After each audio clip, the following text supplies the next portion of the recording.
Parents' worst nightmare caught on camera. A woman says this video shows a nurse her son with cerebral palsy. What you doing? What you doing? Ito ay isang maliit na bahagi ng kuha sa video ni Don Caldwell tungkol sa pakikipag-ugnayan ng nurse sa kanyang anak na si Craig. Noong July 7, 2019, naglagay ng mga kamera sa loob ng kanilang bahay sina Don Caldwell at ang kanyang asawa matapos mapansin na ang kanilang anak na si Craig na may malubhang cerebral palsy ay biglang nagpapakita ng mga palatandaan ng pagkabalisa kahit dati naman itong masayahin. Hindi nila alam na ang nurse na kinuha nila para mag-alaga sa kanilang anak ang sanhi nito hanggang sa mahuli nila ito sa video. Narito ang ilan sa pinakamasamang nurse na nahuli sa kamera. Noong June 30, 2015, lumabas ang body camera footage ng isang nakakagulat na pag-aresto sa isang nurse na kilala lamang sa pangalang Jessica na inakusahan ng pagnanakaw sa mga pasyenteng malapit ng makitil habang siya ang kanilang tagapag-alaga. Nagtatrabaho si Jessica sa isang nursing home kung saan maraming pasyenteng mahihina at nasa huling yugto na ng kanilang buhay.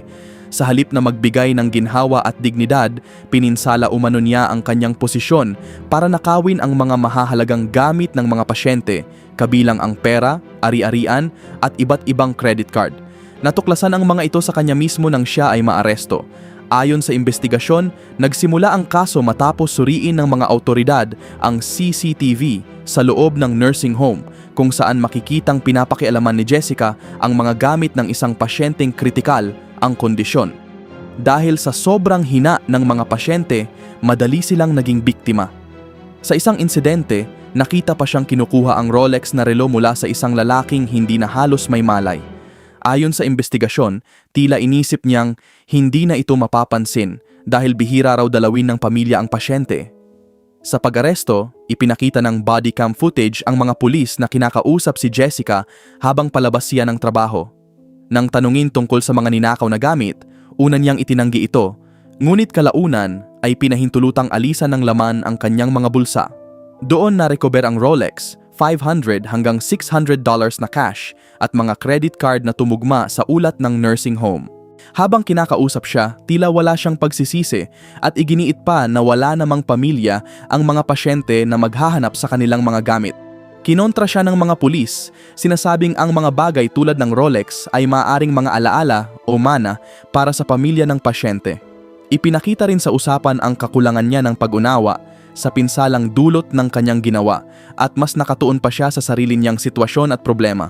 Sa kabila ng ebidensya mula sa CCTV at mga nakuhang gamit, nagiging defensive pa rin siya at paulit-ulit na nagtatanong kung maaari na siyang umalis. Kalaunan, siya ay inaresto at pinusasan. Sinabi ng mga pulis sa kanya na tapos na ang kanyang trabaho dahil malinaw na may ebidensya ng pagnanakaw. Dito na siya naging emosyonal at inamin na halos 1 taon na siyang nagnanakaw. Ayon sa kanya, nagsimula ito nang bumalik siya sa paggamit ng ipinagbabawal at ginamit niya ang mga ninakaw na gamit para sa kanyang sarili at sa kanyang mga anak. Nabanggit din niya na may anak siya sa bahay, kaya nakipag-ugnayan ang mga pulis sa kanyang dating asawa para kunin ang bata habang siya ay dadalhin sa kulungan. Ang nakakagulat pa rito, agad pumayag ang dating asawa ni Jessica na kunin ang kanilang anak at sinabi rin nitong magsasampa siya ng kaso para makuha ang buong kustudiya ng bata. Dahil dito, mas lalo pang lumala ang sitwasyon ni Jessica dahil bukod sa pagkawala ng kanyang trabaho at kalayaan, posible rin niyang mawala ang karapatan bilang magulang. Sa investigasyon, lumabas din ang ilang detalye tungkol sa kanyang trabaho. Iginiit ni Jessica na kinakawawa at mababa umano ang kanyang sahod sa nursing home. Ngunit nilinaw ng mga pulis na hindi nito nababawasan ang bigat ng kanyang mga krimen. Makikita rin sa body camera footage ang pagtatangka niyang makiusap sa mga pulis na huwag na siyang arestuhin. Sinubukan pa niyang ipaliwanag na parang pabor pa raw ang kanyang ginawa dahil wala namang bumibisita sa mga pasyente. Ngunit lalo lamang nitong pinatibay ang pananaw ng mga awtoridad na wala siyang respeto sa dignidad at pag-aari ng mga pasyente. Sa huli, formal siyang dinala sa kustodiya habang malinaw na sinabi ng mga pulis na ihaharap sa korte ang lahat ng ebidensya laban sa kanya. Gayunpaman, nagpapatuloy pa rin ang investigasyon habang sinusubukan ng mga awtoridad na matukoy ang lahat ng naging biktima ni Jessica at ang kabuang lawak ng kanyang mga ginawa. Bagamat inamin niyang mahigit 1 taon siyang nagnanakaw, inaalam pa rin kung ilang pasyente ang kanyang tinarget at gaano kalaki ang kabuang halaga ng mga ninakaw. Isa-isa na ring ipinapaalam sa mga pamilya ng mga pasyente ang nangyari at may ilan umanong nagbabalak magsampa ng civil case laban kay Jessica at maging sa nursing home dahil sa kabiguang mapigilan ang mga pagnanakaw. Nightmare caught on camera. A woman says this video shows a nurse using her son with cerebral palsy. What you doing? What you doing? This is a small part of what Dawn Caldwell captured on video of the nurse's interaction with her son Craig. Ito ay bahagi ng video na nakuhanan ni Dawn Caldwell tungkol sa pakikitungo ng nurse sa kanyang anak na si Craig. Noong 2019, kumuha ng nurse na si Milana Smith ang isang ina mula sa Sparta, Tennessee para alagaan ang kanyang anak na may espesyal na pangangailangan. Ngunit hindi niya alam na hindi pala ito ang taong ipinapakita nito sa iba hanggang sa makita niya ang isang nakakagulat na video sa Facebook. Unang umugong ang kaso ni Tennessee nurse Milana Smith matapos iulat ni Dawn Caldwell na kinawawa sa sarili nilang bahay ang kanyang 20 years old na anak na si Craig na may cerebral palsy. Hindi nakakapagsalita si Craig at naka-wheelchair, kaya lubos siyang umaasa sa mga caregiver para sa kanyang pang-araw-araw na pangangailangan. Ayon kay Dawn, dati raw masayahin at responsive ang kanyang anak. Ngunit nang magsimulang magtrabaho si Smith sa kanilang bahay noong Mayo 2019, kapansin-pansing nagbago ang ugali ni Craig. Madalas na itong umiiyak, paulit-ulit na hinahampas ang tray ng kanyang wheelchair at nagpapakita ng matinding pagkabalisa na hindi maipaliwanag ng kanyang ina. Noong July 7, 2019, nagpasya sina Dawn at kanyang asawa na umalis muna ng bahay ng ilang oras. Bago sila umalis, lihim silang naglagay ng mga kamera upang makita kung ano ang nangyayari habang naiiwan si Craig kasama ang nurse.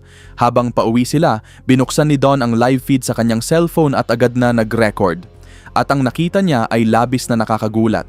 Sa video, makikitang pinipinsala ni Smith ang paa ni Craig, inaano ito, tinutusok ang mukha at malupit na inaalog habang nakaupo sa kanyang wheelchair. Sa isang bahagi ng video, makikitang nakaupo lamang ang nurse habang nanonood ng telebisyon at marahas na binabaliktad ang mga pahina ng librong nasa harapan ni Craig na para bang istorbo lamang ito at hindi isang pasyenteng nangangailangan ng maayos na pag-aalaga. Malinaw sa mga larawang nakunan na ang nurse na dapat sana ay nagpoprotekta at nag-aalaga sa isang mahina at vulnerable na binata ay siya mismong nagpapahirap dito. Agad na umuwi si Dawn at kinumpronta si Smith, saka inutusang umalis ng bahay. Pagkaalis ni Smith, agad niyang tinawagan ang Jackson County Sheriff's Office upang i-report ang pamiminsala. Bukod sa pulisya, nakipag-ugnayan din siya sa Adult Protective Services at sa Tennessee Board of Nursing upang masimulan ang opisyal na investigasyon. Mabilis na umusad ang kaso at nirepaso ng mga investigador ang video evidence. Kalaunan, sinampahan si Milana Smith ng Class B misdemeanor assault ng tanggapan ng District Attorney.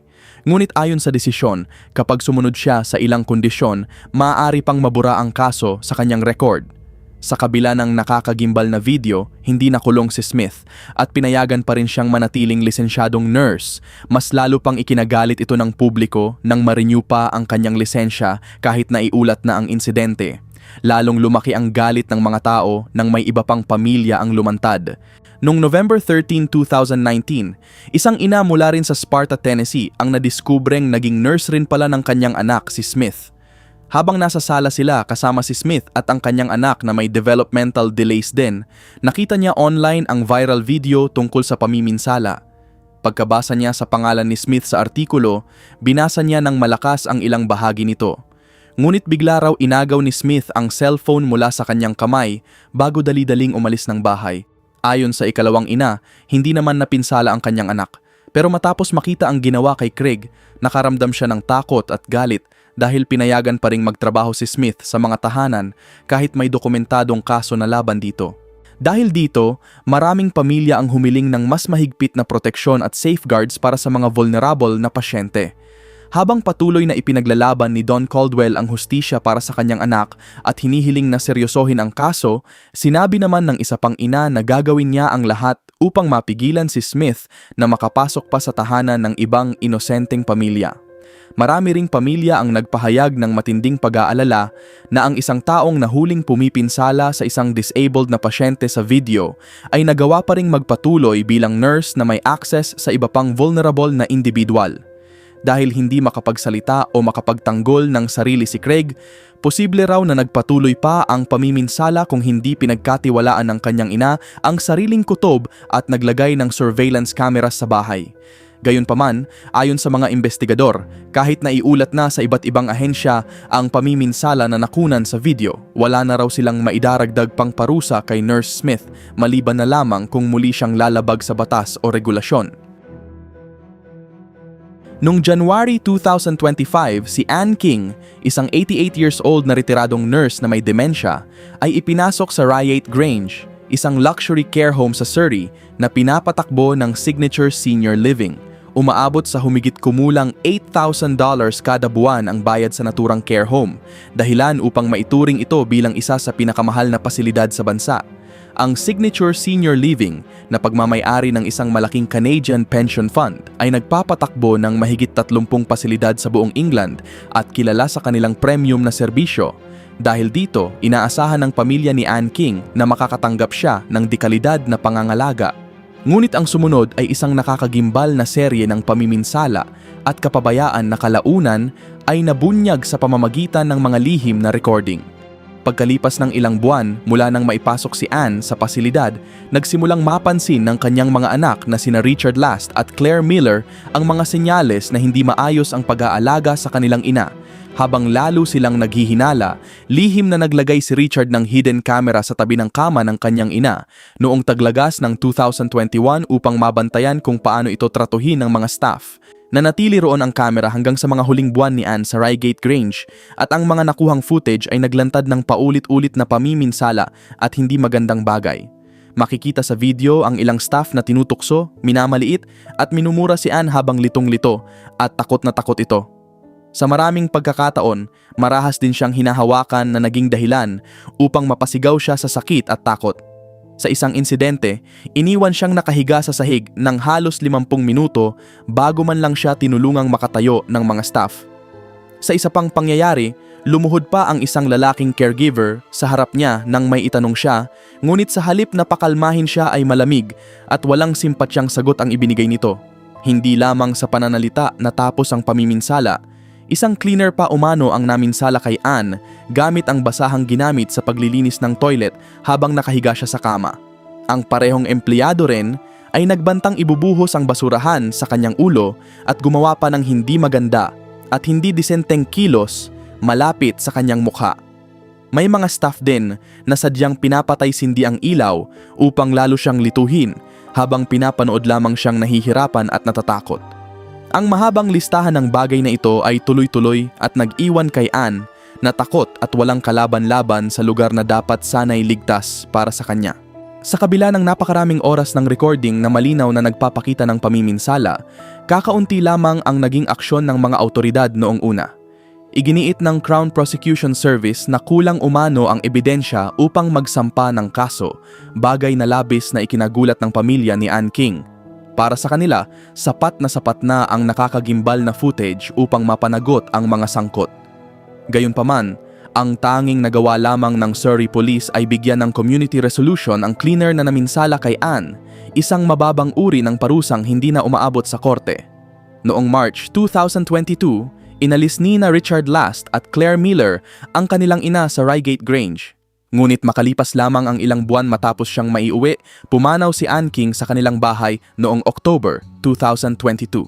Bagamat idineklarang natural ang pagkamatay ni Ann King, naniniwala ang kanyang mga anak na malaking bahagi ng mabilis niyang paghina ang pamiminsala at kapabayaang naranasan niya sa care home. Noong September 22, 2023, halos isang taon matapos siyang pumanaw, inanunsyo ng Care Quality Commission ang pagsisimula ng isang criminal investigation laban sa Reigate Grange. Layunin ng investigasyon na malaman kung nabigo ba ang care home at mga manager nito, na magbigay ng ligtas na pangangalaga at kung may mga hindi kwalipikado o hindi angkop na empleyadong pinayagang magtrabaho roon na lumabag sa mga regulasyon. Bilang agarang tugon sa kaso, agad ding inilipat sa ibang pasilidad ng Signature Senior Living ang manager ng care home noong mga panahong iyon. Inamin din ng pasilidad na kasuklam-suklam ang naging asal ng mga staff na nakuhanan sa recordings at kinumpirmang wala na sa kumpanya ang mga empleyadong sangkot. Bukod dito, sinabi rin ng kumpanya na malapit silang nakipagtulungan sa pulisya at sa CQC mula nang mabunyag ang kaso. Bilang bahagi ng kanilang kooperasyon, nagpatupad ang Signature Senior Living ng bagong sistema kung saan maaaring maglagay ng monitoring cameras ang mga pamilya ng dementia patients sa pribadong kwarto ng kanilang mahal sa buhay. Ang mga footage ay rerepasuhin ng independent reviewers at maaaring ibigay sa pamilya kapag hiniling. Isinusulong din ng kumpanya ang pagkakaroon ng National Register ng mga care workers upang mapigilan ang mga taong sangkot sa pamiminsala na muling makapagtrabaho sa parehong industriya. Naging mahalaga umano ang hakbang na ito matapos matuklasan na hindi pala iisang kaso lamang ang sinapit ni Ann King. Ayon sa isang investigasyon ng ITV News, mahigit 1,000 reklamo ng pamiminsala o kapabayaan sa mga care home sa buong bansa ang naitala noong nakaraang taon, ngunit halos 1% lamang sa mga ito ang nauwi sa criminal charges.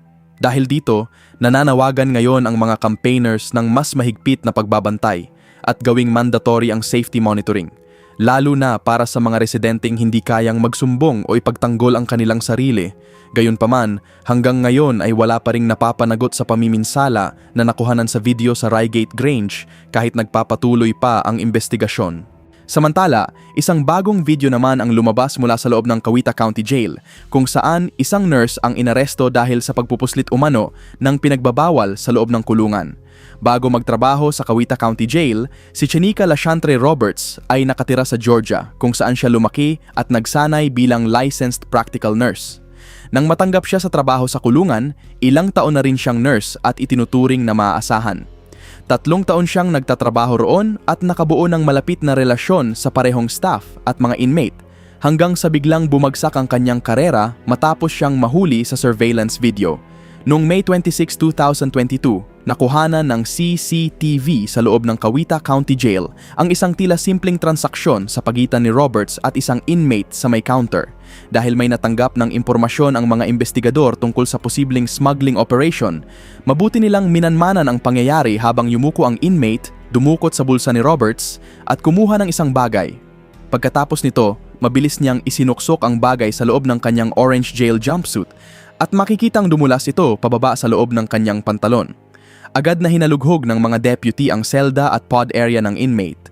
Sa isinagawang search, natagpuan ang iba't ibang kontrabando na nagpatibay sa hinalang may nagaganap na smuggling ng pinagbabawal sa loob ng kulungan. Kabilang sa mga nakumpiska ay ipinagbabawal, tobacco, mga gamit para sa iligal na pagsusugal, at maging isang improvised na patalim o shank. Dahil dito, napag-alaman ng mga autoridad na ang palihim na transaksyon na nakita sa video ay hindi lamang isang beses na insidente kundi bahagi ng mas malawak na smuggling operation sa loob ng pasilidad. Noong June 2, 2022, inaresto si Roberts at sinampahan ng kasong pagmamay-ari ng pinagbabawal na may intensyong ipamahagi, pati na rin ng pagdadala ng kontrabando lampas sa guard line ng kulungan. Nagbabala rin ang mga investigador na posible pang madagdagan ang mga kaso laban sa kanya habang lumalalim ang investigasyon. Para kay Roberts, na minsang pinagkatiwalaan sa kalusugan at pangangalaga ng mga inmate, tuluyan nang bumagsak ang kanyang karera matapos ang pag-aresto at pagkakadawit sa lumalawak na criminal investigation. Hindi nagtagal, lalo pang lumaki ang kaso.